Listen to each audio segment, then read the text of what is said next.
Oi, eu sou a Clara e você está no Clareando Histórias. Se tá curtindo essa história, já deixa o like e comenta o que tá achando. Agora vem comigo para mais um capítulo. Foi assim que tudo explodiu. Sala de interrogatório 37. Amir. Soraya me mandou mensagem logo depois de contar para os meus pais. Eu estava com Jahan e uns amigos, vendo apresentações antigas da Nina Simone no YouTube. Quase surtei. Tive que correr até o banheiro para me acalmar. A explicação de Soraya, ela pensar que meus pais já estavam suspeitando, que as pessoas estavam comentando, todas essas informações escorriam da minha mente como grãos de areia. Eles sabiam. Eles finalmente sabiam. Sala de interrogatório 38. Soraya. Eu sei que não deveria ter contado. Foi muita estupidez da minha parte contar o segredo do Amir. Eu não estava pensando direito, mas meus pais estavam me olhando com tanto desespero, como se quisessem saber mais, como se nada que eu dissesse pudesse ser o bastante para eles desistirem da missão de encontrar o Amir. Eles não acreditaram em mim de cara. Acharam que eu estava inventando. Não, não, não, eles disseram. Não pode ser verdade. Então eu fui mais longe e disse que já tinha conversado com o Amir sobre isso e que eu amava muito. Depois fiquei toda emotiva e super na defensiva. Acho que minha mãe foi quem acreditou primeiro, porque a boca dela começou a se contrair até virar uma linha fina, bem do jeito como está agora. Eles me pediram para sair da cozinha. Fui para o meu quarto e me sentei na cama, me sentindo muito, muito mal. Mandei mensagem contando tudo para o Amir. Ele só foi me responder muito mais tarde. Tudo que fez foi pedir para que eu participasse também, caso Mama e Baba ligassem para ele. A ligação não deu muito certo. Sala de interrogatório 37. Amir. Eu não vou falar sobre aquela ligação. Sala de interrogatório 39. Afishin Azad. A minha relação com Amir, minha relação com meu filho, é boa. Ele sempre foi muito inteligente, um menino responsável e prático. Então toda essa fuga foi algo bem fora do comum. A briga no avião também foi fora do comum. Esse não é o Amir que eu conheço. O Amir que eu conheço, sei que meu filho é forte, mas me preocupo com ele na outra sala. Se estiver sendo interrogado, ele é sensível, ele é, não quero dizer fraco agora, mas ele está passando por muita coisa, então você não deve levar tudo o que ele fala ao pé da letra. O senhor diz que se tivesse que adivinhar, diria que eu também estou passando por muita coisa? Eu estou bem, senhor. Não diria que estou em um momento ideal, mas estou bem. Tenho tudo sob controle. Sou homem, e esta é a minha família. A situação pode ser difícil, bem longe de como eu gostaria que estivesse, mas estou bem. Essas perguntas não têm nada a ver com o porquê de termos sido separados dentro daquele avião. Minha família só estava conversando. Só isso. 15 dias atrás. Mergulhei os dedos na fonte. Eu havia entornado um pouco de prosecco na minha camisa antes de meus pais ligarem, antes de eu me atrapalhar para atender. E achei que deveria tentar tirar a mancha. Onde você está? Meu pai perguntou ao telefone. Por que você continua ignorando nossas ligações?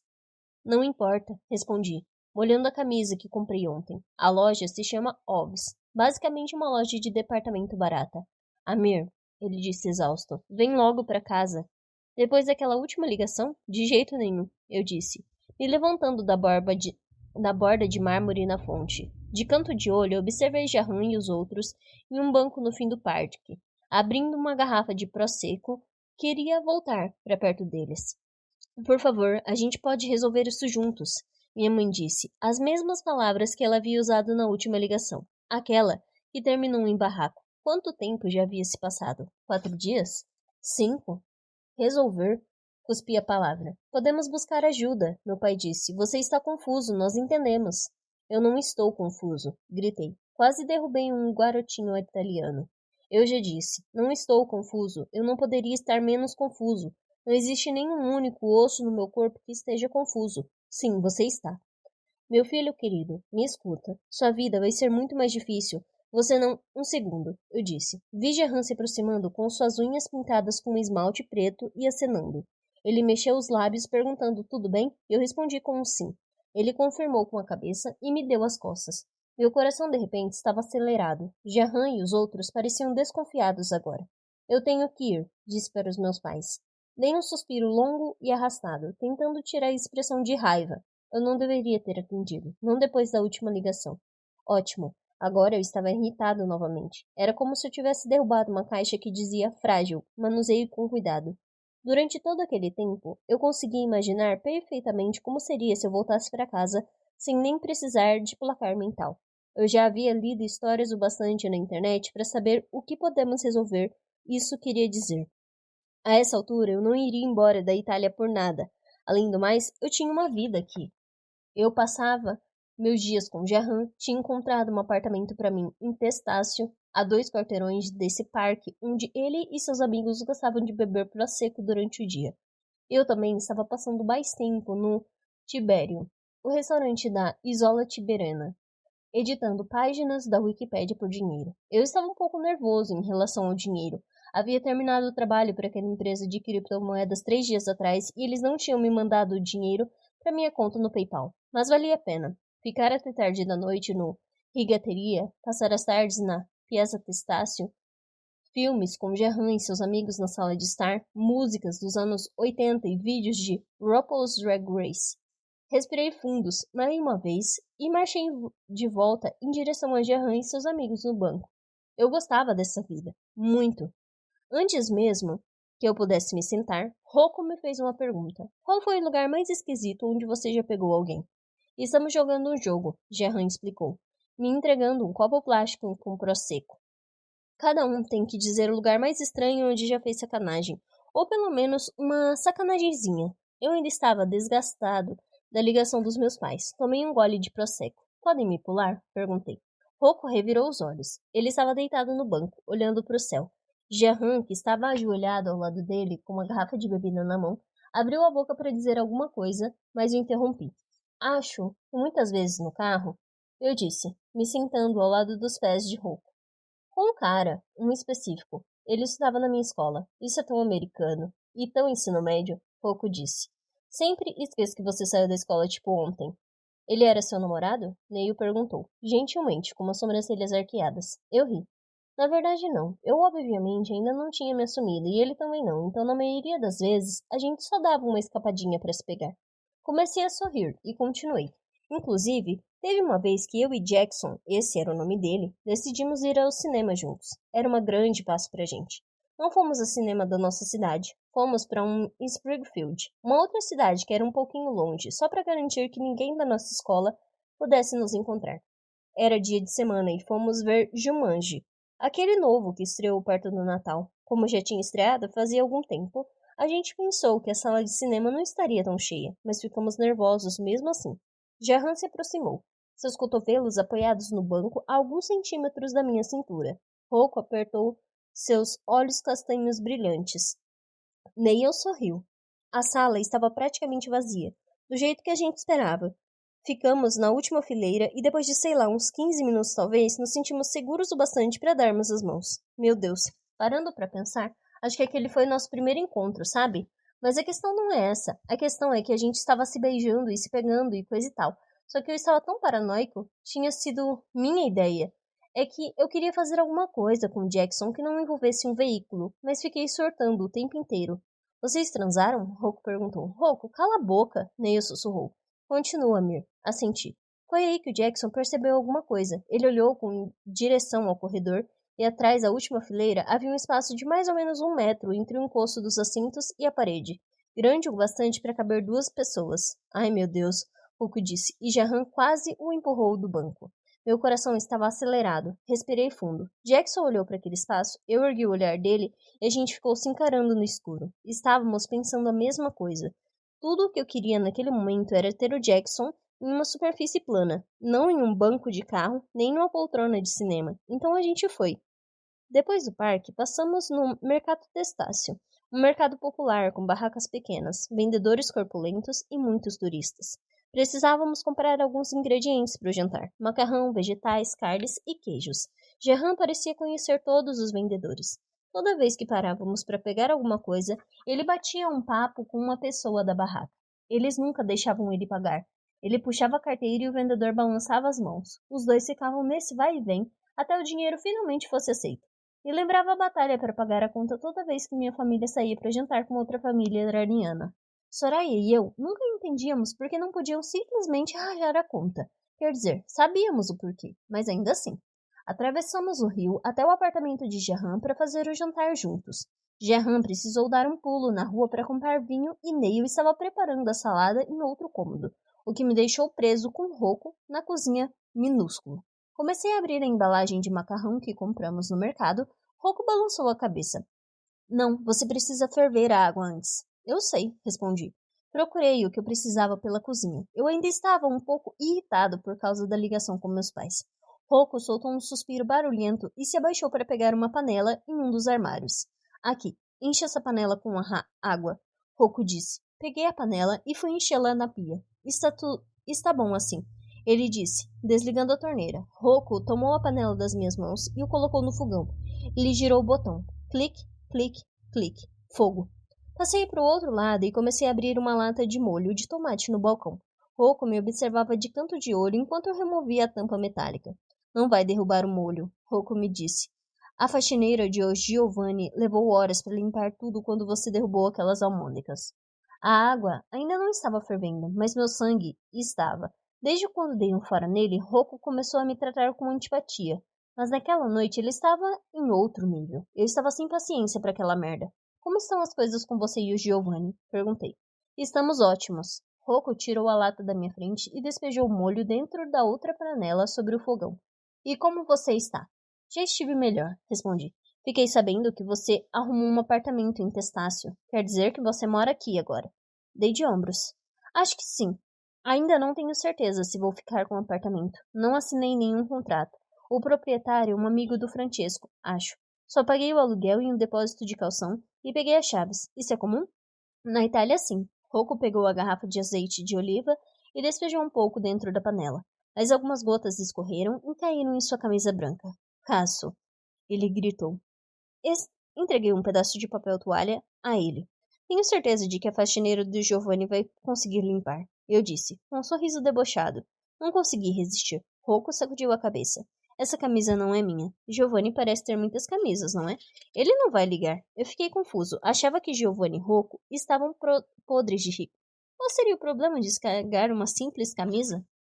Rocco estava prestes a dizer alguma coisa, mas fechou a boca. Sim, Giovanni tem muitas camisas. Ele se inclinou sobre o balcão e começou a esfregar a mancha com o papel, toalha. Então, olhou para mim. É muito aleatório você estar aqui. Eu realmente estava sem paciência para aquela merda.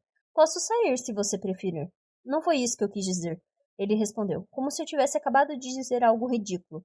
Quer dizer em Roma. Eu gostaria de saber um pouco mais sobre você. De onde você veio?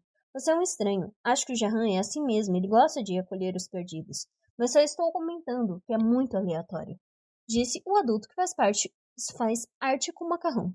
Antes que eu pudesse dizer alguma coisa da qual me arrependeria depois, Neil se espremeu para dentro da cozinha. Cara, a salada vai ficar tão boa, pera e rúcula com nozes e parmesão ralado. Ele pegou o sal, a pimenta e uma colher de pau no balcão. Ah, eu ouvi a conversa de vocês lá da sala. E só quero dizer uma coisa. Rocco, nem todo mundo nasceu em Roma como você. Algumas pessoas vêm de outros lugares. Rocco puxou a colher de pau da mão de Neil e mexeu o molho de tomate. Sim, mas existe uma diferença entre vir de Milão, porque sua carreira de modelo não deu certo, e aparecer aqui do nada, como o Amir. Eu não fui para Milão para ser modelo, Neil disse, cuspindo a última palavra. Fui para Milão por causa de um cara. Fiz alguns trabalhos como modelo e quando as duas coisas deram errado, vim para Roma, porque é exatamente disso que Roma precisa. Rocco disse, mais americanos. Você tem algum problema com americanos? Perguntei. Rocco bufou. Não tenho problema nenhum. Não sei por que vocês acham que eu tenho algum problema. Ah, sim, esse cara não tem problema nenhum. Neil riu. Cadê o Giovanni hoje, Rocco? Ocupado de novo? Rocco estreitou os olhos para Neil. Sim, ele está ocupado. Cada um tem sua própria vida. Um conceito absurdo. O amor pode ser uma doença quando é muito intenso, sabe? Agora que Neil quem encarava Rocco de volta. Agora era Neil quem encarava Rocco de volta. De repente, a porta do apartamento se abriu e Gerhan chegou. A cozinha estava cheia agora. Gerhan colocou as 2 garrafas escuras de vinho no balcão e nos olhou, farejando o ambiente, franzindo a testa. Eu tinha certeza de que o cheiro de tensão estava tão forte quanto o do molho de tomate. A loura? Gerhan disse, se enfiando entre Neil e Rocco. Eu não vejo vocês dois próximos assim desde... Bom, enfim. Neil, a salada parece ótima. Suas saladas são sempre deliciosas. Neil sorriu e saiu da cozinha, chacoalhando os ombros. Roku suspirou. Ele parecia aliviado por não ter mais Neil em cima dele. Gerhan jogou um braço ao redor dos ombros de Roku com animação. Lembra daquela bolonhesa maravilhosa que sua mãe costumava fazer pra gente, Roku? Ainda sonho com aquele prato. Sonhos cremosos, temperados e deliciosos. Gerhan olhou para a panela de água no fogo. Acho que esse macarrão vai ser do mesmo nível, não é? Então ele se virou para mim. Ei, Amir, a água está fervendo. 14 dias atrás. Era uma típica noite fria italiana. Sobre o terraço de rigateria, o céu brilhava cheio de estrelas. Havia janelas quebradas e móveis antigos espalhados por todo o grande deck de madeira. Na minha última aula de italiano, Francesco me explicou, com a ajuda de Neil, que traduzia seu inglês enferrujado, que Rigateria foi construída ao lado de uma montanha chamada Monte Testácio, que costumava ser o lugar onde os romanos antigos jogavam fora suas jarras de azeite. Estávamos dando uma festa em cima de milhões de cacos antigos espalhados. Quando cheguei, cerca de 15 pessoas se revezavam para destruir uma pinhata. Não vou descrever detalhadamente a pinhata, mas posso dizer que era excepcionalmente fálica. Enquanto isso, Gerhan estava tentando convencer um grupo de italianos de que gorgonzola é o queijo mais gay de todos. Ascoltami, ele disse, percebendo minha chegada pelo canto de olho. Sempre c'è tu stia succeedendo um caso. Quando lo disse. Gorgonzola. Ele prolongou a palavra, fazendo um gesto sensual com a boca, com a mão e a boca. Gorgonzola, um dos garotos disse. Gorgonzola, disse uma garota, com as mechas cor-de-rosa no cabelo. Ela praticamente se engasgou com as palavras. Gerhan me explicou o que estava acontecendo e eu concordei que, apesar de nunca ter me questionado sobre a orientação sexual de queijos, depois daquele debate, realmente passei a acreditar que Gorgonzola é o mais gay de todos. Procurei por Neil e Francesco entre as pinhata, pênis e a discussão sobre Gorgonzola, aquele que não parecia muito o clima certo para um pedido de casamento. Por outro lado, eu já deveria ter acostumado com o jeito como os gays misturam bobagem com assunto sério. Aquele parecia ser o ritmo da minha vida nos últimos dias. Depois que os doces e as camisinhas que explodiram de dentro da pinhata foram recolhidos, Francesco saiu de trás do bar. Todos se reuniram ao seu redor. Francesco falou em italiano, rápido, nervoso, trêmulo, mas não precisei de tradução quando ele se ajoelhou. O jeito como ele olhou para Neil, nos olhos quando fez o pedido, o jeito como Neil colocou a mão no peito enquanto ele fazia, e o jeito como ele gritou uma das poucas palavras em italiano que eu sabia, si, me deixou extremamente emocionado. Todos estavam. Todo mundo pegou o celular para registrar o momento. Eu também teria pegado o meu, mas a câmera não era muito boa. Eu estava usando um Android antigo que Gerhan havia me dado mais cedo naquele dia. Depois da última ligação com meus pais, decidi descartar meu número dos Estados Unidos e arrumar um italiano. Não compartilhei aquele número com ninguém da minha família. Enquanto Gerhan, Neil e Francesco, todos os meus amigos e familiares tiveram fotos e comemoraram, me dei conta de uma coisa. Eu estava muito feliz por Neil e Francesco. Pensei que talvez um dia eu também poderia encontrar a felicidade. Mais tarde, encontrei Neil no meio da multidão. Ele passou os braços em volta do meu pescoço, me puxando para um abraço como se fôssemos melhores amigos ou qualquer coisa do tipo. Neil tropeçou. Ele estava mais do que um pouco bêbado. Eu o segurei, embugado pelo pedido de casamento, pela energia do momento. Eu disse, auguri, o canivete suíço do vocabulário italiano, que pode significar várias coisas, mas nesse caso eu queria dizer parabéns. Ele sorriu. Você tem estudado? Neil disse. Sim, respondi. E mal dava para acreditar que estávamos tão próximos, momentos após ele ter aceitado um pedido de casamento. Neil parecia ter se sentido da mesma forma. Valeu, cara. Ele disse. Espero te ver no casamento, viu?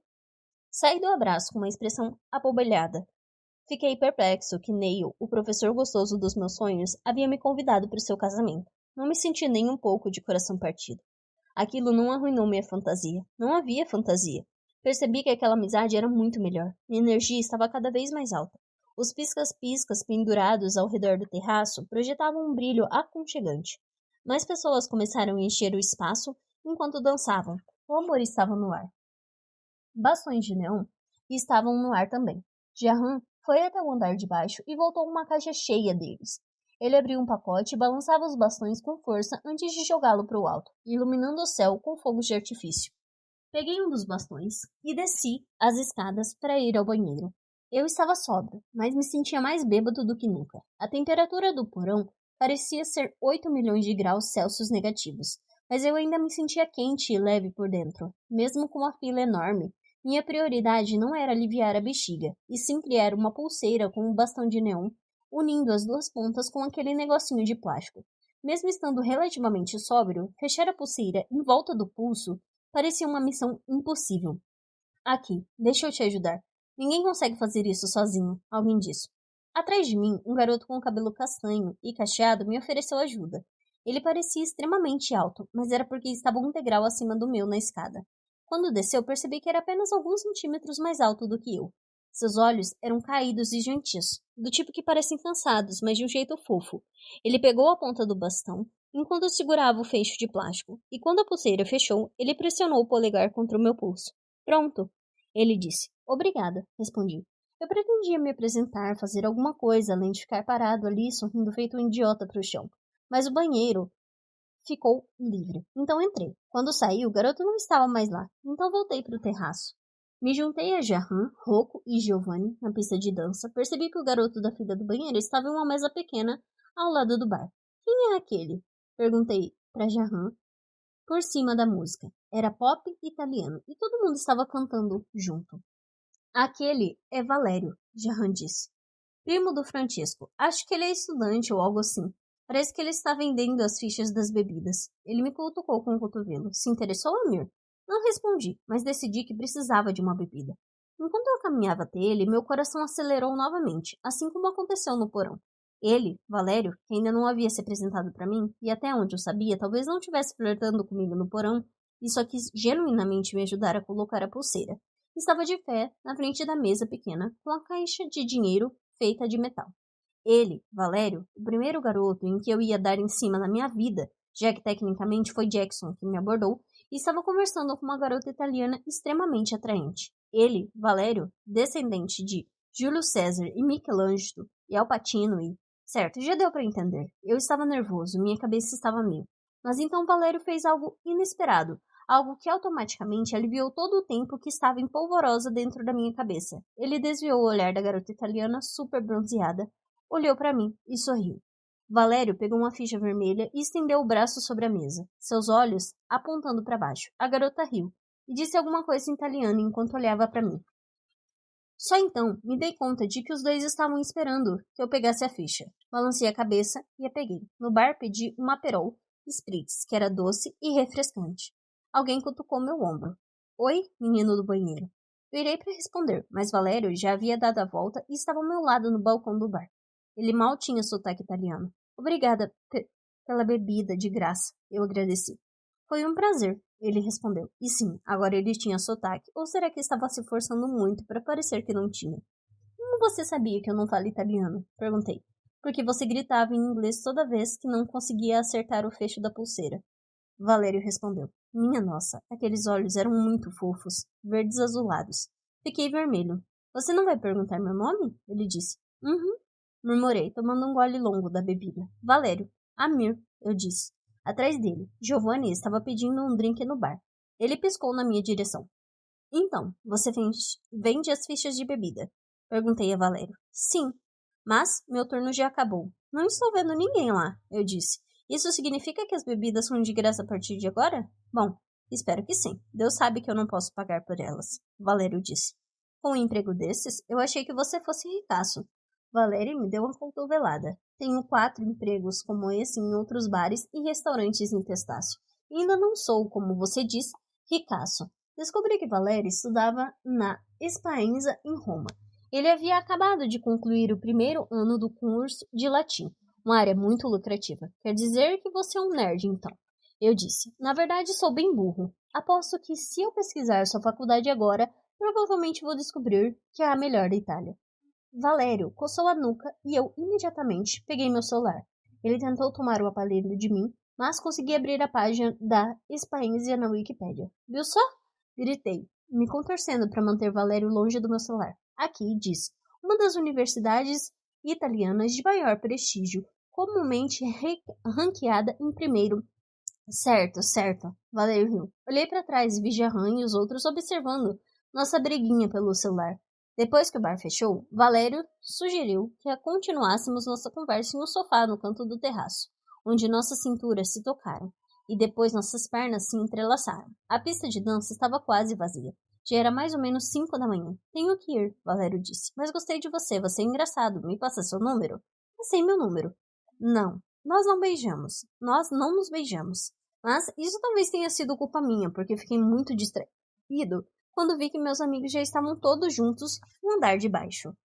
Dei tchau para Valério e desci as escadas correndo para o salão de antiguidades italianas, onde meus amigos haviam se reunido em um sofá no fundo da loja. Parecia a cabine de um navio, com um teto alto e curvo, extremamente profundo. Neil estava abrindo uma garrafa de Prosecco e Jahan observava uma coleção de discos de vinil em um armário empoeirado ao lado das poltronas. Whitney Houston, Jahan gritou. Madonna, Neil disse, com empolgação, enquanto arrancava uma rolha da garrafa. Ele serviu a bebida em taças enfileiradas e brindamos aquela noite.